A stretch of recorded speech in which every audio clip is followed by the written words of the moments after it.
خدا. سلام و عرض ادب خدمت دوستان عزیز همراهان کانال پایان تاریکی. امیدوارم که عالی باشید. تو این جلسه قرار هستش که راجع به پاکسازی چاکرای ششم و بازگشایی چشم سوم صحبت بکنیم و قبل از اینکه به مطالب این جلسه بپردازیم من چند تا نکته رو خدمت دوستان عرض بکنم. ببینید، پاکسازی و بازگشایی چاکراها چندین راه داره و چندین روش داره. حالا بستگی داره که اون طرفی که داره برای شما روش ها رو توضیح میده خودش از چه روش های استفاده کرده باشه. مثلا شما در یوگا میتونید از تمریناتش استفاده بکنید برای بازگشایی چاکرا. یعنی اگر شما برید پیش یه استاد یوگا حتما به شما میگه که بازگشایی چاکرا راهش فقط یوگاه. شما از هیپنوتیزم برای دیگران و از خود هیپنوتیزم برای خودتون میتونید برای بازگشایی و پاکسازی چاکرا استفاده بکنید. پس اگر برید پیش شخصی که هیپنوتراپ هست حتما بهتون میگه که راه بازگشایی چاکرا هیپنوتیزمه.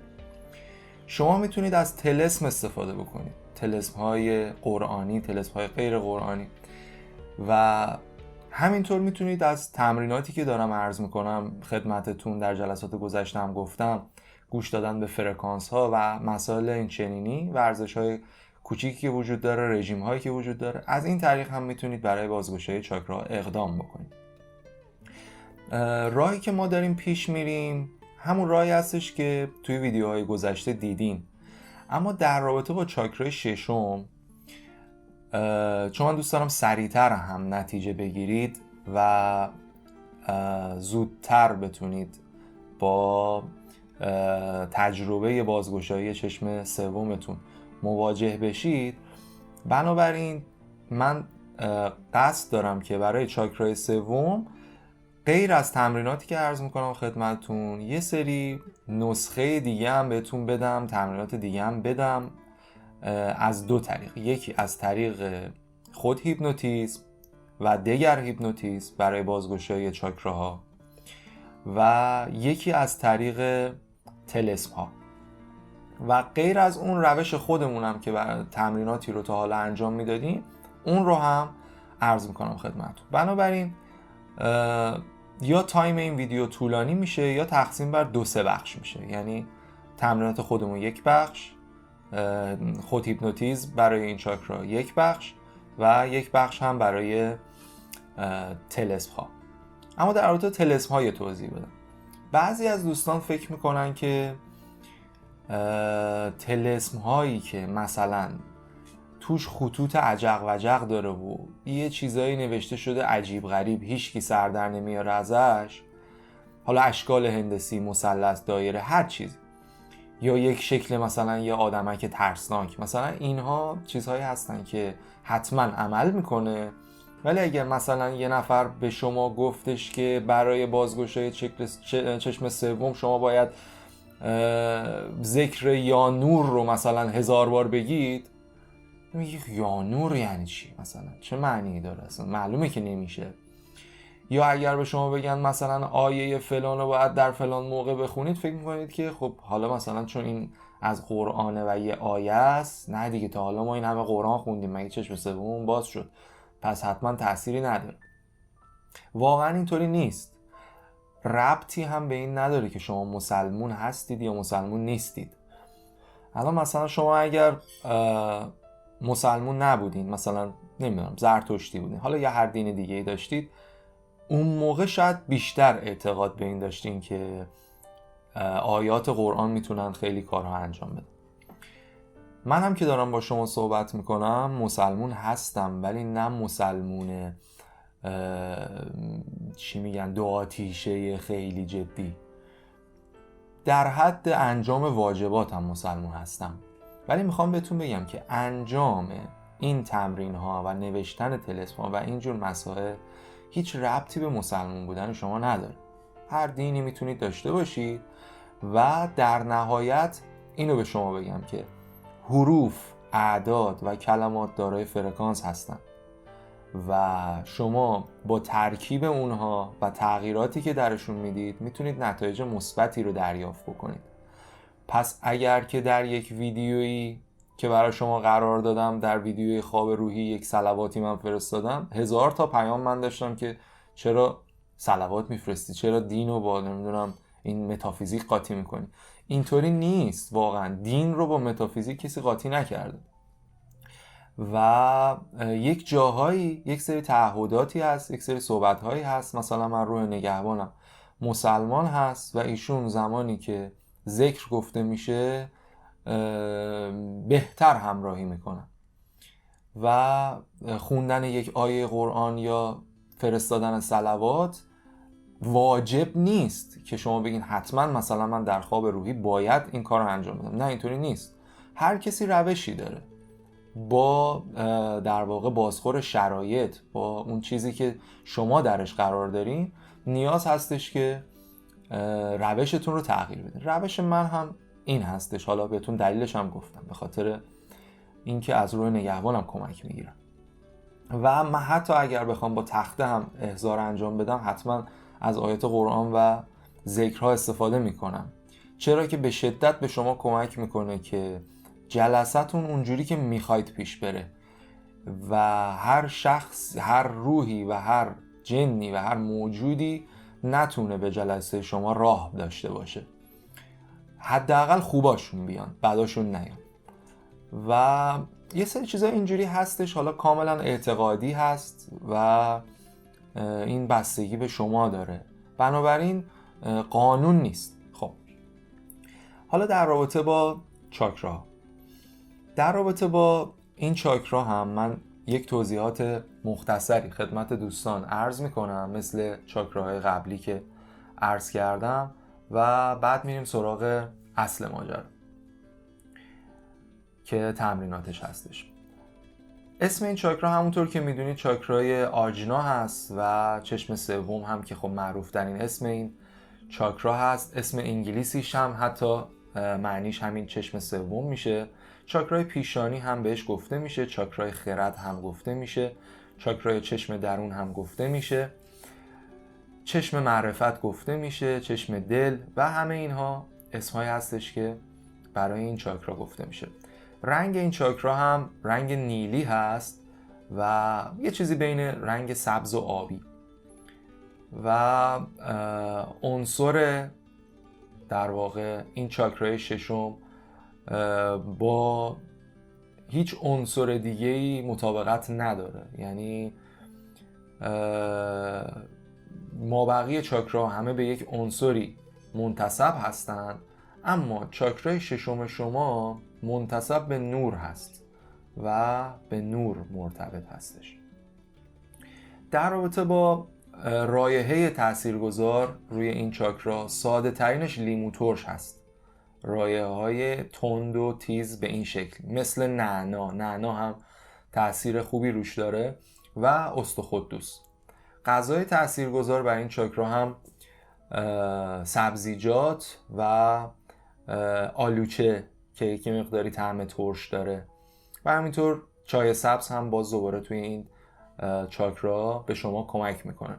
پس بنابراین شما، من بذارید حالا که دوربین رو این جهت گذاشتم برای شما بنویسم که غذای تاثیرگذار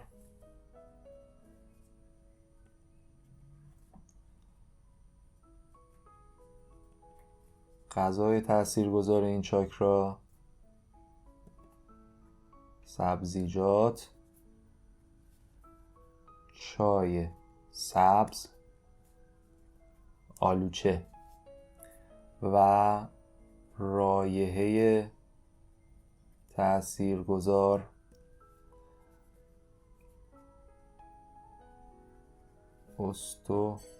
استخودوس، لیمو ترش و نعنا. خب حالا شما برای تمریناتتون توی این جلسه برای این چاکرا نیاز دارید که مقدار سبزیجات که خب حتما در طول روز باید مصرف بکنید، تو خونتون حتما هست. آلوچه اگر ندارید چیزای ترش مثل این تهیه بکنید و برای رایحه‌ای که در اتاقتون قرار هست قرار بدین، میتونین هر کدوم از این ستا رو استخوت لیمو ترش یا نعنا استفاده بکنید. ولی نعنا و لیمو ترش هم در دسترس، هم بوی زیادی داره. اینها رو شاید تو خونتون داشته باشین، اگر ندارین میتونین خیلی راحت تهیه بکنین. و نعنا رو مثلا اگر یه مقدار بکوبیدش توی یک ظرف قرار بدین، عطرش پخش میشه توی محیط. و سنگ تاثیرگذار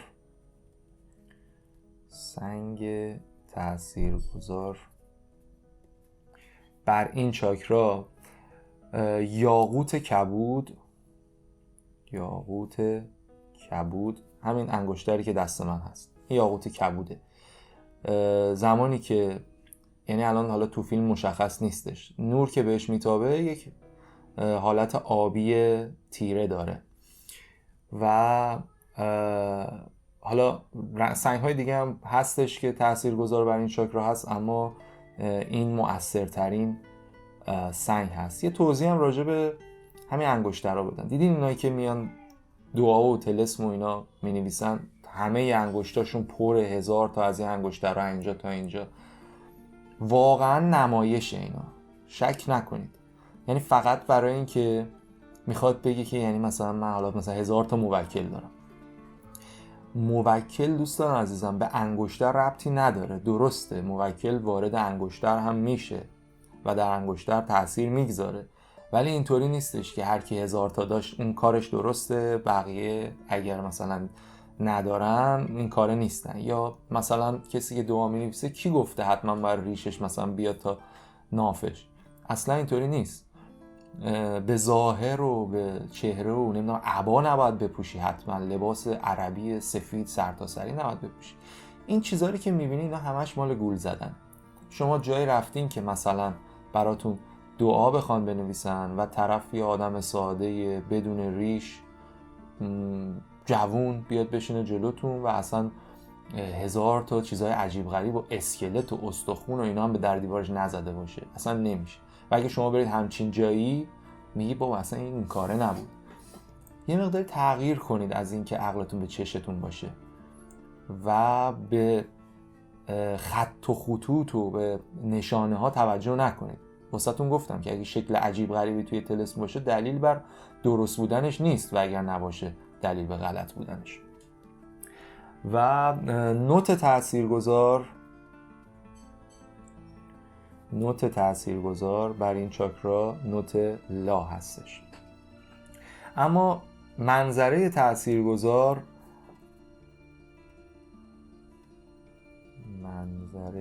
من دستخطم بده، اینم خیلی نوکش ضخیمه، نوشتنش سخت. تاثیرگذار برای اینو انتخاب کردم که بزرگتر بشه، شما راحت تر ببینید.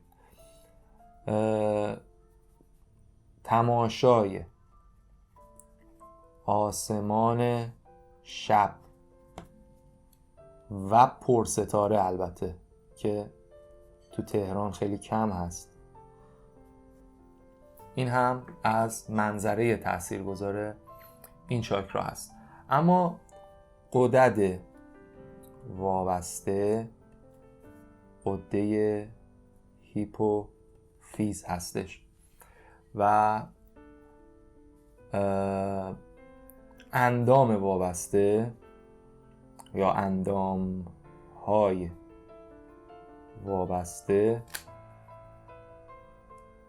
چشم، مغز و مخچه، صورت، گوش‌ها، بینی، سینوس‌ها. سینوزیت یکی از مشکلات خیلی حادی است که خیلی ها دارن و با پاکسازی این چاکرا معمولاً برطرف میشه. و حالا اگر بخوایم اینو اندام حساب بکنیم، هیپوتالاموس و سیستم عصبی هم به این چاکرا مرتبط است. حالا راجع به بیماری هایی که براتون به وجود میاره. من دیگه اونا رو نمی نویسم چون تعدادش زیاد هست و عملکرد در واقع نامتعادل این چاکرا این هستش که شما مهمترینش این هستش که در واقع حالتهای روحی رو دارم عرض میکنم در ابتدا. بسته بودن ذهن و ناتوانی بین تمایز قرار دادن بین واقعیت و خیال، ضعف در استدلال، ضعف در حافظه و یه جورایی نوک بینی رو دیدن، دوراندیشی نداشتن و این در واقع چاکرا بیشتر مشکلات روحی جدی داره تا مشکلات جسمی. همونطور که باز شدنش هم شد چشم اینجوری نوشته، همونطور که باز شدنش هم به شما از لحاظ روحی خیلی بیشتر کمک میکنه و شما یه ارتباط جدیدی تو زندگیتون برقرار میشه با جهانی که هیچ وقت ندیدید و خیلی راحت اونها رو میبینید. حالا براتون میگم که علائم باز شدنش چیه، چه کارهایی انجام بدید. میگم این ویدیو خیلی طولانی هست، نمیدونم چجوری باید همش رو قرار بدم. و بیماری های جسمی که مربوط به این چاکرا هست، سردردها، میگرن، همونطور که گفتم سینوزیت، تومورهای مغزی، سکته مغزی، نابینایی و اختلال در یادگیری، صرع، ناراحتی‌های اعصاب، فلج صورت، ناراحتی‌های چشم مثل آب مروارید، التهاب، زخم قرنیه، جوش‌های پلک و ناراحتی‌های گوش و بینی مثل گوش درد، کری، از دست دادن حس بویایی، خونریزی بینی، تشنج در کودکان و اینها مسائلی هستش که این مسدود بودن این چاکرا برای جسم ما وجود میاره. اینا همه نکات خیلی مهمی بود. منظور من این نیستش که بیماری های جسمیش مهم نیست، بیماری های روحیش مهمه. منظور من بود که تاثیر این چاکرا بیشتر برای اون مسائل روحی هست و ما بیشتر به اونها توجه داریم. گرچه اگر پاکسازی انجام بشه شما از اینهایی که نام بردم هم در امان هستید. و اما بریم سراغ تمرینی که مثل جلسات دیگه شما نیاز هست برای این چاکرا انجام بدین و این تمرینات همونطور که قبلا هم عرض کردم تمرینات ساده‌ای هست، مثل مابقی چاکراها. در هفته اول خیلی ساده است، در حد یک نوشیدنی، تماشای یک منظره و گوش دادن به یک نوت موسیقی و ذکر. اما در هفته‌های بعدی ما قرار هستش که بریم سراغ تمرینات جسمی که نیاز هستش برای این چاکرا انجام بدیم. خب مثل چاکراهای دیگه که عرض کردم خدمتتون، شما در ابتدا منظره تاثیرگذار بر این چاکرا رو میبینید. حالا اگر آسمان پرستاره در شب دارید تماشاش میکنید. اگر میبینید نه، حالا یا دید ندارید از پنجرتون خیلی، یا آسمونتون همچین تمیز نیست، من ویدیوش رو قرار میدم حدود 10 دقیقه توی همین یوتیوب، شما اون رو تماشا میکنین. بعد از اینکه تماشا کردین زحمت بکشین برای خودتون یک نوشیدنی لیموناد درست بکنین، موهیتو درست بکنین از لیمو ترش و نعنا، و این رو بعد از تماشای منظره تاثیرگذار میل بکنید. حالا اگر که بتونید در طول روزم 3 تا لیوان مثلا از این بخورید بیشتر بهتون کمک میکنه. و سبزیجات هم مسئله خیلی مهمی توی این چاکرا هست. این چاکرا از جمله چاکراهایی هستش که واقعا اگر که بگم 90% اغراق نکردم، اگر شما انسان گیاهخوار باشید و کلا گوشت مصرف نکنید برای یه مدت طولانی، 90% به بازگشایی این چاکرا نزدیک میشید. حالا برای شما سخت هست، خب نیاز نیست حتما این کارو بکنید، ولی میخوام بهتون بگم که خیلی تاثیر داره گیاهخواری بر این چاکرا و اگر شما گوشتخوار هستید اشکالی نداره. در این روزی که برای این چاکرا تمرین میکنید فکر کنید که روزه گوشت گرفتید، در واقع میگن حیوانی مصرف نکنید. حالا حیوانی شامل تخم مرغ و هر چیز از حیوان میاد هم هست، ما فقط گوشت رو در نظر میگیم. سبزیجات هم توی این روز بتونید استفاده بکنید، سوپ سبزیجات در کنار غذاتون، ریحون میل کنید، نعنا میل کنید، اینها خیلی به شما کمک میکنه. بعد از اینکه زحمت کشیدید و این نوشیدنی رو میل کردید، شما ذکر مربوط به این چاکرا رو که من طبق روال ناچار هستم که در جای دیگری آپلود بکنم چون یوتیوب ارور در واقع کپی رایت میگیره، حدود 12 دقیقه هست و این رو براتون قرار میدم، لینکش رو در توضیحات میذارم. شما این رو میرید در محیط آروم در یک اتاق که از نیم ساعت قبلش این نعنا یا لیمو ترش رو درش قرار دادین، عطرش تقریبا توی این اتاق پیچیده. حالا میرین با لباس تمیز، راحت و یکسره، بدون گرفت و گیر، بدون کمربند، بدون لباس زیر، هم خانوم ها هم آقایون، روی یک جای نرم میشینید و میشینید یا دراز میکشید فرقی نداره. زیرتون حتما یه چیز نرم بذارین که احساس آرامش بیشتری داشته باشین و این ذکر 12 دقیقه‌ای رو گوش میکنید. بعد از اینکه ذکر 12 دقیقه‌ای رو گوش کردید، شما یک موسیقی هست، یک موزیک هست، من براتون میذارم، حدود 3 ساعته. این در محیطتون پخش میشه تا زمانی که دارین به کارهای عادیتون میرسید. لازم نیست بهش تمرکز بکنید، لازم نیست صداش رو زیاد بکنید و فقط همین که در محیط باشه یا در هدفون توی گوشتون باشه تاثیرش رو روی این چاکرا میذاره.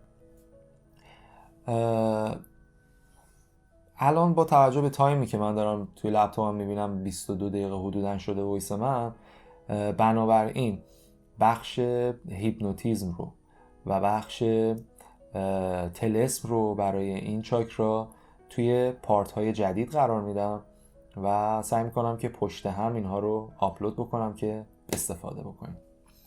ممنون که تا به اینجا به صحبت های من گوش دادین. ایشالله که مطمئن هستم تمرین هایی که میگم رو انجام بدین و 2 ویدیوی بعدی که در رابطه با طلسم ها هستش و خود هیپنوتیزم بتونید اینها رو با هم دیگه ترکیب بکنید، مطمئن هستم نتیجه میگیرید و یه اتفاقای خیلی جالب و خوبی براتون میفته. تا ویدیو بعدی شما رو به خدای بزرگ میسپارم. خدا یار و نگهدارتون.